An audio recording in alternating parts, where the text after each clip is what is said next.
I am somebody. And I demand equality. Supporters and members of Rainbow UCT have joined in solidarity with the trans community to protest the recent shortage of a critical hormone replacement therapy called Depo-testosterone. It's used by transgender people who are medically transitioning from female to male. Pharmaceutical company Pfizer recently ran out of the injections in South Africa. If you offer chronic treatments, it's not an option to say, whoops, we ran out of stock. It's just ridiculous.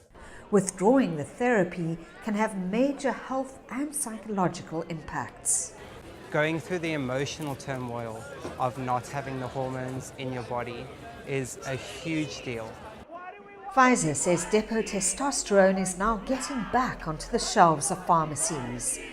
After a stockout of nearly 2 months, activists say they want the assurance it won't happen again. So it cannot be a slippery slope of supply. It needs to be consistent in the future. And that is what we want people to take away from this march today. They're also calling on the government and pharmaceutical companies for free, subsidized or cheaper hormone replacement treatments. They say currently it's far too expensive. The march also helped to raise awareness of the challenges faced by the trans community. We all stand in solidarity, and that is amazing, seeing everyone come together as a community today. The protest also had the backing of the university. At the University of Cape Town, we're really committed to creating a non-discriminatory environment.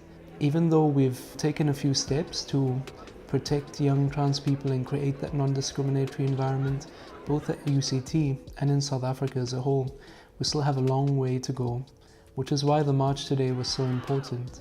The protesters say they'll continue to fight for the human rights of all people.